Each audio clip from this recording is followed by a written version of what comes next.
morning, everybody. I'm Elizabeth from OurPaleoFamily.com. I'm coming to you a little rough and raw this morning. I just ran home from the Y. Got my favorite workout in today. My favorite instructor, so that's a great way to start my Monday. What I'm making for you today is carnitas. I have made this recipe before. There's a video in the Whole30 section where I did 30 days of Whole30 recipes. But it's kind of buried down there, and I want to make sure you see this one because number one, it's one of our favorite recipes, and number two, it's one of our favorites for a good reason. It's delicious, and it's a great use of your Instant Pot. I've gotten lots and lots of comments from people saying, you know, their Instant Pot is new, or they're still considering whether or not to buy one, and this is a great use of your Instant Pot. Yes, you could make the same thing in the crock pot. It would take longer. You could make the same thing in your Dutch oven. So if you don't want an Instant Pot, don't get an Instant Pot. I'm not the Instant Pot advocate here. It's just that we use it, and for some reason I think a lot of people are watching my videos for Instant Pot recipes, so I want to give you a good one. So carnitas, this is an amazing recipe. It's easy, it's delicious, and let me show you what I'm doing. This is slightly over 2 pounds of pork shoulder. Let's see what they called it. I always rip right over the label. It's either pork butt or pork shoulder. Boneless pork shoulder Boston butt. So I think shoulder and butt the same thing in the pork world, I guess. I think that's funny, but I got the boneless one because the bone in is a little bit harder for them to cut down, and I only wanted a 2 pound piece, and their bone in pork shoulders were like 6 pounds, and I just was trying to be nice to the meat guy this morning. I have about a tablespoon of bacon, reserved bacon drippings in here that I have just melted down. I love that bacony taste. I'm going to sprinkle my seasoning all over my meat. This is a really easy one to mix up. It's 1/4 teaspoon of everything. Salt, black pepper, garlic salt, onion powder, and smoked paprika. I think that's it. I'm going to put these in, and I'm going to brown just on a couple sides. I have my pot on saute more. Did I say that?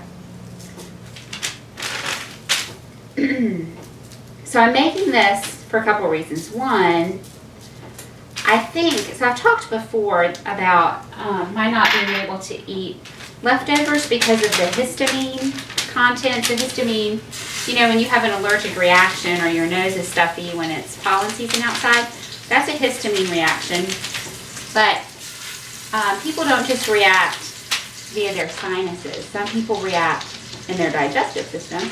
I'm one of those people. I get really, really bad heartburn, reflux. It's terrible as a histamine reaction when I eat leftovers. And certain foods are worse than others. Poultry is really bad.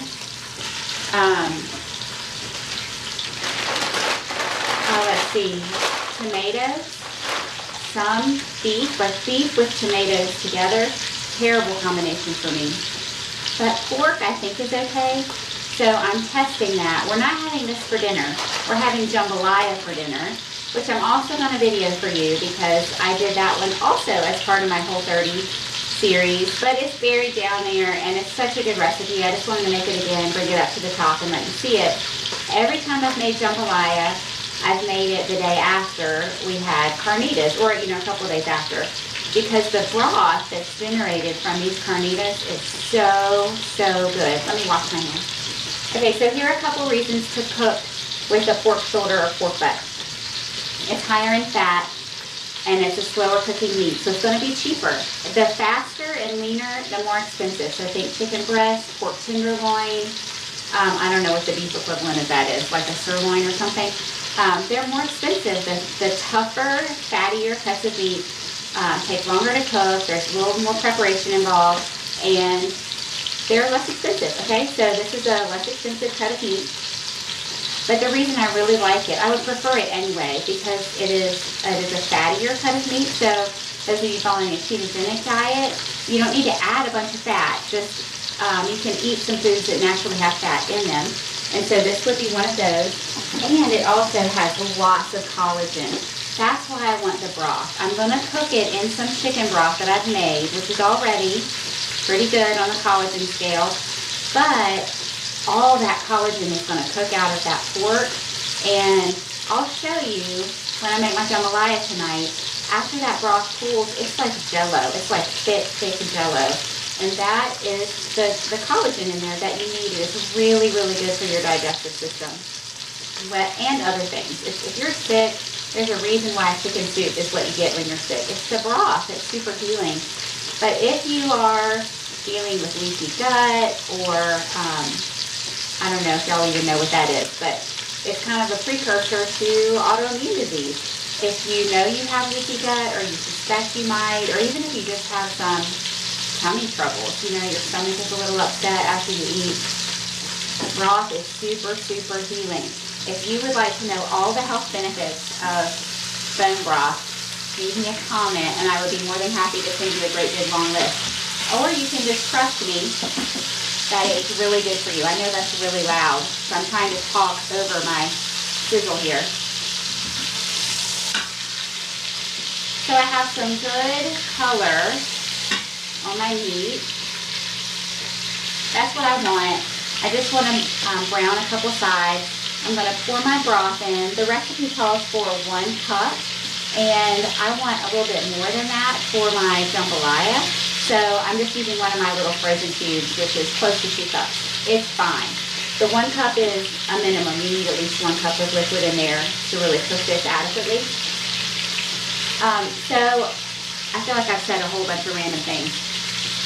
The histamine, I really want to see if I can eat this pork leftover and it not affect me in terms of histamine. So I'm cooking it this morning. I'll have some for lunch today. That'll be fine.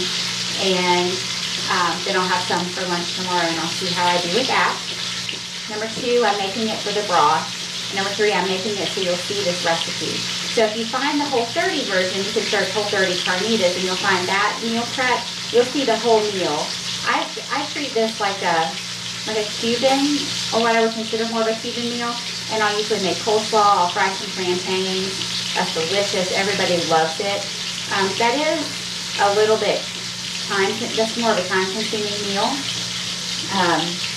So you can make it that way, which I love it, recommend it. All those recipes are available on my website, and there's a video. You can treat this like a regular Mexican sort of meal and do a taco salad or a taco bowl. Bowls are super popular. I love bowls. Put this over some rice or cauliflower rice. Saute some veggies, add that in, maybe some kind of sauce. I love like a creamy mayonnaise-based sauce. You could make this some more of that spice blend, mix that in with your mayo, maybe a little hot sauce. I'm super hungry now. I just worked out and I haven't eaten anything today, so I'm making myself really hungry. It's just meat. You know, people talk about batch cooking a bunch of chicken breasts. I mean, fine, but that's kind of boring. Why not make something really super tasty? You could just have some of the shredded meat in the broth like a soup. Add some roasted vegetables to it. You do a lot of different things with this. So that's why I wanted to show you this recipe, and it is a super great use of your Instant Pot. I'm going to cook this meat for 55 minutes because of all that collagen in there. That's the toughness. This is not a fast cooking meat. If you try to cook it fast, it would be tough, and you want it to be really tender. The fat will melt, the collagen will melt, and you will have that super, super tender meat that everybody loves. So that's what we're going for. So my meat has a nice brown on 2 sides. I'm just going to flip it to the 3rd, and I'm going to turn it off. Y'all have left me some super nice comments. Super nice. And I really appreciate it. And those of you who said, okay, hang on, this is going to sizzle. I got quiet. I can stop yelling. Those of you who said you're watching my videos for Instant Pot or, just meal ideas, but you are not following a paleo diet, I'm hoping I can convince you, because if you're making my recipes, they're paleo or primal, which the only difference is primal includes dairy. So paleo is no grains, no dairy, no soy, no legumes, no refined sugars, and no inflammatory refined oils like canola oil, sunflower oil, all those guys. Primal's exactly the same, but it does include good quality grass-fed dairy. So that's paleo and primal, and that's how we cook, that's how we eat, so we stay healthy and keep our autoimmune diseases at bay. And here is my challenge to you. If you're not following that way of eating, and there's a whole lifestyle piece to it as well, but we're cooking, so we'll talk about the food piece today. I encourage you to give it a try, because I just suspect everybody feels a little bit sick. Autoimmunity is my specialty, but so that is a really tricky set of diseases. They're really hard to diagnose, and symptoms come and go. A lot of times they're kind of ambiguous, and you go to the doctor and they're like, this lady is crazy, or this gentleman is crazy because they said they feel this way one day and the next day they feel fine. That is the way autoimmunity works. So anyway, even if maybe you feel a little bit sick, maybe a little gassy, I know we don't like to talk about that, but it happens to a lot of people, right? After you eat a certain kind of meal, try eating this way. Try eating paleo for a while and see if some of those symptoms go away. Migraines, headaches, people live with sinus congestion. I'm one of those people, and that clears up when I don't eat dairy. So I just say give it a try. If you like my recipes, they're all paleo. You might as well eat them for leftovers if you can. There's your lunch the next day, or even breakfast the next day. Just cook yourself up some eggs for another meal. It's really not that hard, and I would love it if you would do it. And let me know how it's working for you. So I'll see. I didn't set it, did I? I was too busy singing the praises of paleo. So pressure, no, manual. People are giving me comments about different settings, and they just have a newer pot than mine, and it has different settings. So somebody told me there's a fall off the bone tender meat setting, and it's getting this up to more, and it doesn't do more on mine. If I do manual pressure, I have high pressure and low pressure, so that's my setting. So I'm guessing my high pressure would be like what she was saying, was that fall off the bone tender setting. Okay, so this is going to go for, it'll take, I was looking at my notes, and I even included, it takes about 12 minutes to come up to pressure, and about 15 minutes for the pressure to come down naturally, which, since it's 10:15 in the morning, I'm not in a hurry for this. I'm just going to let the pressure come down naturally. It'll be fine. And then I'll show you the yummy result. Hey everybody. Okay, so our pork shoulder has cooked for 55 minutes. I let the pressure come down for 12, and then I released the pressure, and it took just like a couple seconds, okay? I also took a shower and got dressed. We can all be thankful for that. So here my meat is beautifully tender. I'm just going to show you how I shred it. The downside of using these, of this cut of meat, is that I think most people don't want to take a big bite of fat. So you do need to take a little bit of time when you're shredding your meat to separate that stuff out. I know that would gross me out, and it will gross out my kids. They don't want to bite into it. So this was that fat cap on the bottom, which sometimes I'll cut that off, but I just was being fast and I was running my mouth, and so I didn't take time to do it. So you'll find it comes apart fairly easily. If you want to wait a few minutes and let it cool and then use your hands, that's totally fine. This is the way the bodies are made. There's this little piece of tissue that separates the different sections of muscle, and that helps you separate the meat. So it's really not that hard. It's a little bit of a process, but it's not hard. I gotta get my kids to a birthday party. There are so many benefits to homeschooling, so many, but one of them is a birthday party in the middle of the day on a Monday, and we were able to say, actually we had a very busy weekend. Everybody had lots of stuff going on. And last week I was able to say, hey look, you've got to really get your work done. I'm just going to pull the meat out so it's separated. Everybody was able to really load up on their work at the end of, well, all of last week. They were able to pace themselves.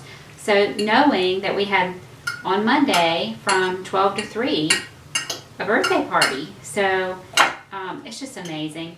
It's great. And then, you know, this birthday party is at an ice skating rink. There aren't going to be a lot of people there. It's going to be a nice kind of calm environment for our kids. And a lot of places have discounts, you know, that kind of thing during the week because not many people can come. So just some of the sort of side benefits of homeschooling. So this is all I'm going to do. I'm not going to make you watch all of this. I'm just going to go through the rest of this process of shredding up the meat, pulling it apart from the real big blobs of fat that did not render down. I'm going to get my broth out. I need some new glass containers. I'm sorry to be using this plastic. That's not setting a very good example, but that's what I have that is big enough. And this pan will be hot, so make sure you use something to protect your hands. My towel is looping around the handle. And I'm just going to pour it through a strainer just in case there is, I don't know, some little bit of something floating in there that somebody doesn't want to eat.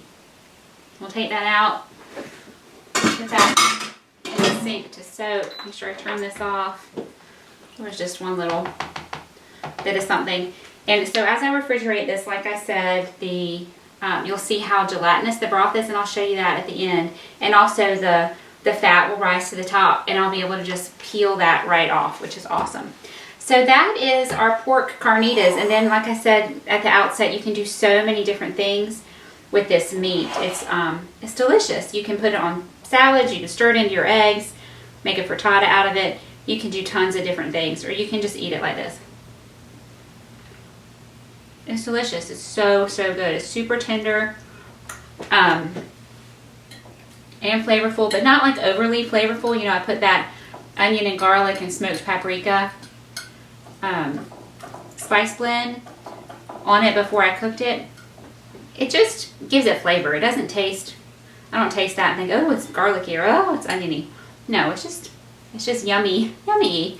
Okay, so I hope you enjoy this one. I hope you make this one. If you want to see how I made the plantains and the coleslaw that goes with it for my Cuban fiesta, that's not the right word, feast, you can find the whole 30 prep of this meal way on down the line in some of my older videos. So again, thanks for watching, everybody. I hope your week is off to a great start. Leave me comments, subscribe if you haven't, give me one of those thumbs up, share the video. The sharing is caring, unless it's disease, as my children say. Sharing is caring, so I appreciate that very, very much. And you can find this recipe on my website, ourpaleofamily.com. It's linked below in the notes. Have a great week, everybody.